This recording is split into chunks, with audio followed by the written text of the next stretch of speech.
সে চুরির দায়ে অভিযুক্ত, পুলিশ তাকে খুনের দায়ে অভিযুক্ত করেছিল, সে অল্পের জন্য বেঁচে গিয়েছিল, সে পরিবারের কুলাঙ্গার। তো এই রকম অনেক কথা আমরা ডেইলি লাইফে বলে থাকি। তো আজকের ক্লাসে তোমাদের শেখাবো এই সেন্টেন্সগুলোকে তোমরা কিভাবে ইংরেজিতে বলবে। তো খুব মনোযোগ সহকারে ক্লাসটি প্রথম থেকে শেষ পর্যন্ত দেখার চেষ্টা করবে। আর পুরো ক্লাসটি দেখার পর যাদের ভালো লাগবে অবশ্যই ভিডিওটিতে একটি লাইক করতে ভুলবে না। তো সর্বপ্রথম যেই সেন্টেন্সটির কথা বললাম, সে খুনের দায়ে অভিযুক্ত, অর্থাৎ তার এগেনস্টে অভিযোগ আনা হয়েছে, সে একটি খুন করেছে। তো সে খুনের দায়ে অভিযুক্ত, এই সেন্টেন্সটাকে আমরা কিভাবে বলবো? তো শুরুতে subject he or she is, তো অ্যাকিউজড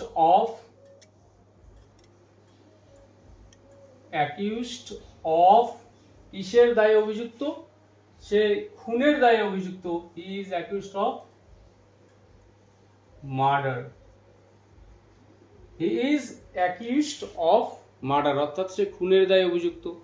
তো পরের সেন্টেন্স, পুলিশ তাকে চুরির দায়ে অভিযুক্ত করেছিল। তো এই সেন্টেন্সটি একটু আলাদা। তো আগের সেন্টেন্সে সে খুনের দায়ে অভিযুক্ত, এখানে পুলিশ তাকে চুরির দায়ে অভিযুক্ত করেছিল, মানে কেউ অভিযুক্ত করেছিল। তো এই সেন্টেন্সটাকে আমরা কিভাবে বলবো?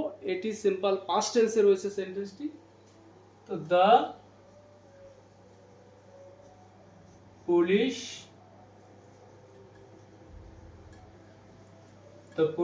অ্যাকিউজড হিম। তো এখানে আমরা সেই অবজেক্ট প্রোনাউন নিয়ে আসবো, দ্য পুলিশ অ্যাকিউজড হিম অথবা হার। তো কোনো ব্যক্তির ক্ষেত্রে যদি কোনো নাম মেনশন করে আমরা বলতে চাই, সেই ক্ষেত্রে সেই নামটি এখানে আমরা নিয়ে আসবো। The police accused him of, কিসের দায়ে অভিযুক্ত করেছিল তাকে? চুরির দায়ে। The police accused him of theft. তো এটি একটি noun, theft. The police accused him of theft, অর্থাৎ পুলিশ তাকে চুরির দায়ে অভিযুক্ত করেছিল। তাহলে এই অ্যাকিউজড অফ, এই যে ভার্ব অ্যাকিউজ এবং অফ অ্যাপ্রোপ্রিয়েট প্রিপোজিশন, একে ব্যবহার করে এই রকম টাইপের সেন্টেন্স তোমরা নিজেরা বানানোর চেষ্টা করবে। আর কোনো রকম সমস্যা হলে অবশ্যই কমেন্ট করে জানাবে।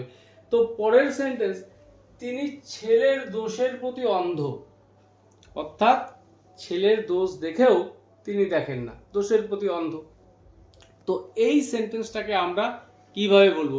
পরে আরেকটি সেন্টেন্স রয়েছে, তিনি এক চোখে অন্ধ। তাহলে এই দুটো সেন্টেন্সের মধ্যে একটু পার্থক্য আছে। দোষের প্রতি অন্ধ অর্থাৎ দোষ দেখেও দেখেন না, আরেকটি সেন্টেন্স হচ্ছে এক চোখে অন্ধ, অর্থাৎ এক চোখে তিনি সত্যি সত্যি দেখতে পান না। তো এই সেন্টেন্স দুটি আমরা কিভাবে বলবো? তো তিনি ছেলের দোষের প্রতি অন্ধ, তো he or she is blind. He or she is blind, কিসের প্রতি? ছেলের দোষের প্রতি। To her son's fault. She is blind to her son's fault, অর্থাৎ তিনি তার ছেলের দোষের প্রতি অন্ধ। তো তিনি এক চোখে অন্ধ। তো এক্ষেত্রে আমরা সেন্টেন্সটাকে কিভাবে বলবো? তো শুরুতে he or she is blind, এখানে আগের সেন্টেন্সে দোষের প্রতি অন্ধ, আমরা ব্লাইন্ড ভার্বটির পরে টু প্রিপোজিশন অ্যাড করেছি। বাট এই সেন্টেন্সের ক্ষেত্রে she is blind of one I. She is blind of one I, অর্থাৎ তিনি এক চোখে অন্ধ, এক চোখে দেখতে পান না। তাহলে চোখে দেখতে পান না, সেক্ষেত্রে আমরা বলবো ব্লাইন্ড অফ। আর দোষের প্রতি অন্ধ অর্থাৎ দেখেও দেখেন না, সেক্ষেত্রে আমরা বলবো ব্লাইন্ড টু। তো আশা করি এই ভার্বগুলোকে ইউজ করে তোমরা নিজেরা সেন্টেন্সগুলো তৈরি করতে পারবে। তো পরের সেন্টেন্স, তারা চোরটিকে উত্তম মাধ্যম মেরেছিল, মানে প্রচণ্ড মেরেছিল। তো এই সেন্টেন্সটাকে আমরা কিভাবে বলবো? এই সেন্টেন্সটির মধ্যে আমরা একটি ইডিয়মের ব্যবহার করব। তো তারা মেরেছিল, দে বিট দ্য থিপ।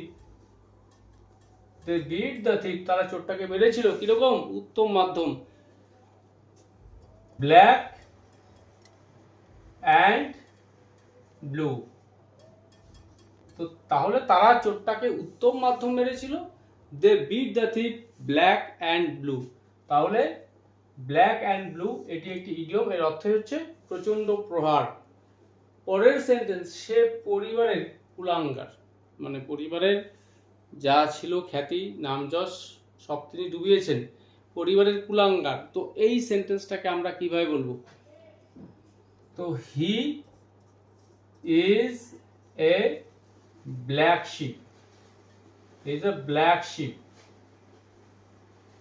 তো he is a black sheep পরিবারের, তো ইন দ্য ফ্যামিলি, অর্থাৎ সে পরিবারের কুলাঙ্গার। তো এই ব্ল্যাক শিপ শব্দটি এটি হচ্ছে একটি ইডিয়ম।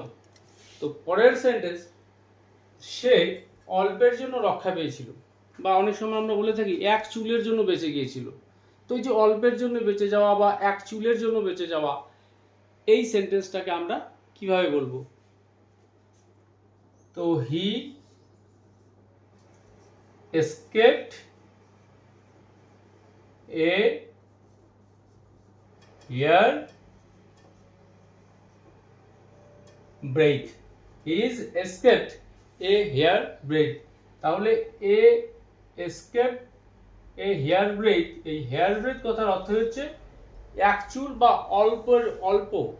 তো হি escaped a hair breadth এই কথাটার অর্থ হচ্ছে সে অল্পের জন্য বেঁচে গিয়েছিল বা এক চুলের জন্য বেঁচে গিয়েছিল।